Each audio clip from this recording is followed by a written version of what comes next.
आइए अब हम बढ़ते हैं छंद क्रमांक 10 की ओर। हमने सच्चे देव का स्वरूप समझ लिया, सच्चे शास्त्र का स्वरूप समझ लिया। अब सच्चे गुरु कौन हैं, क्योंकि सच्चे देव शास्त्र गुरु इन तीनों पर श्रद्धान करने से ही तो सम्यक दर्शन होगा। तो पहले गुरु का स्वरूप क्या है ये और अपन समझते हैं। कह रहे हैं विषयासा वसातीतो, आसा वसातीतो, विषयासा वसातीतो, निरारंभो परिग्रहः, ज्ञान ध्यान तपोरक्तस्, तपस्वी श प्रशस्यते।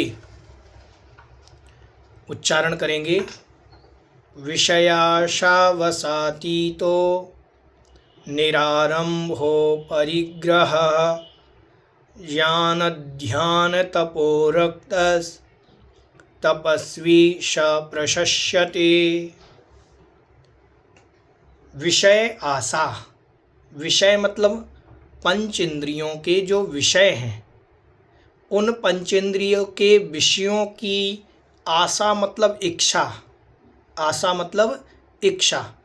पंचेंद्रियों के विषयों की जो इच्छा है, उस इच्छा के वश मतलब वशीभूत, जो पंचेंद्रिय विषयों की इच्छा का वशीकरण है, उनका वशीभूत है, उससे जो अतीत हो गए हैं, रहित हो गए हैं, बीत गए हैं, जो पंचेंद्रिय विषयों की इच्छा की आशा से बस से रहित हो गए हैं, अतीत हो गए हैं, तथा निरारंभो, आरंभ से रहित हैं। आरंभ क्या कहलाता है? जिन कार्यों में हिंसा होती है वो आरंभ कहलाते हैं। जैसे झाड़ू लगाना, पोछा लगाना, खाना बनाना और कपड़े धोना इत्यादि कार्य आरंभ के कार्य कहलाते हैं, आरंभ के कार्य कहलाते हैं। तो ये जो आरंभ के कार्य हैं, इन आरंभ के कार्यों से भी जो रहित हैं, और अपरिग्रह, परिग्रह से जो रहित हैं। परिग्रह क्या है? मूर्छा परिग्रह, पर वस्तु में ममत्व का होना परिग्रह है। और जो पर वस्तु के ममत्व से भी रहित हैं और पर वस्तु से भी रहित हैं, क्योंकि पर वस्तु होगी तो उस निमित्त से मूर्छा होगी, तो जब पर वस्तु ही नहीं है तो उससे मूर्छा भी नहीं है। ऐसे उस परिग्रह से रहित हैं। परिग्रह कितने प्रकार का? परिग्रह 24 प्रकार का होता है। 14 प्रकार का अंतरंग परिग्रह, 10 प्रकार का बहिरंग परिग्रह। तो इन 14 प्रकार के परिग्रहों से जो रहित हैं। ज्ञान ध्यान तपो रक्तः, ज्ञान ध्यान और तप में रक्त हैं, लीन हैं, लगे हुए हैं।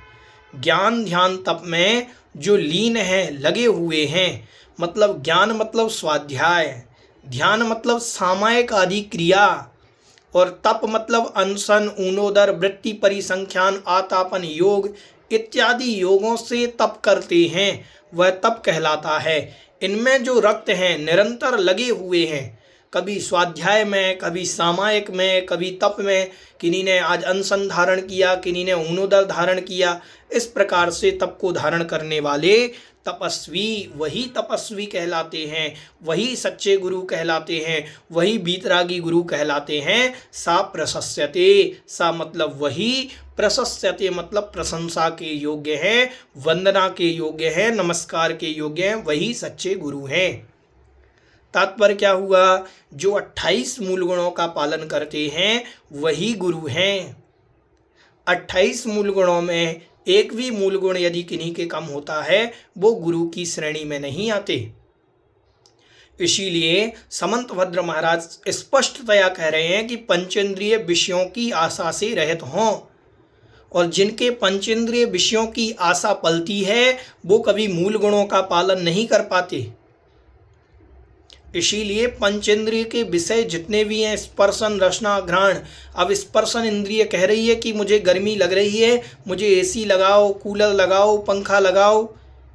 ऐसे अगर एसी कूलर पंखे में रहने वाले साधक सच्चे साधक नहीं। इसीलिए सच्चे साधु की परिभाषा तो वो पंचेंद्रिय विजय 28 मूल गुणों को धारण करने वाले होते हैं। 5 महाव्रत, 5 समिति, 5 इंद्रिय विजय, 6 आवश्यक और 7 शेष गुणों से जो सहित होते हैं, वह मुनिराज सच्चे मुनिराज होते हैं। जो 28 मूल गुणों का पालन करते हैं वही सच्चे साधु होते हैं, वही प्रशंसा के योग्य हैं, वही वंदना के योग्य हैं। छंद का पूरा भावार्थ क्या हुआ कि जो पंचेंद्रिय विषयों से की इच्छाओं से, उनके बस से पंचेंद्रिय विषय की इच्छा हुई कि मुझे गर्मी लग रही है, अब गर्मी लग रही है, इसके वशीभूत हो गए और कह रहे हैं कि मुझे एसी कूलर पंखा चाहिए। तो ये इन सब चीज़ों से अतीत हो गए हैं, रहित हो गए हैं। और जो आरंभ से रहित हैं, जो परिग्रह से रहित हैं, निरंतर ज्ञान, ध्यान और तप में 3 ही काम साधु के होते हैं। ज्ञान मतलब स्वाध्याय करना, कराना, प्रवचन करना, ये सब ज्ञान के साधन हैं। ध्यान क्या है? सामायिक आदि करना, ये ध्यान के साधन हैं। और तप क्या है? अनशन करना, उनुदर करना, तप करना। मुनिराज बड़े बड़े देखिए सिंह निष्क्रीडित व्रत करते हैं साधु, ये सब तप हैं। इन तप में जो लीन होते हैं वही तपस्वी कहलाते हैं और वही प्रशंसा के योग्य हैं। ऐसा इस छंद का अर्थ हुआ। तात्पर्य यहाँ तक ये हुआ कि सच्चे देव, सच्चे शास्त्र और सच्चे गुरु हमने पढ़ लिए, इन पर श्रद्धान करना ही सम्यक दर्शन है। तात्पर्य हुआ कि शीतलाचारी साधुओं की वंदना नहीं करनी चाहिए, क्योंकि यहाँ पर सच्चे गुरु का स्वरूप कह दिया गया है कि जो आरंभ से रहित, परिग्रह से रहित, पंचेंद्रिय विषयों से रहित हैं, वही सच्चे साधु हैं, उनकी वंदना करनी चाहिए।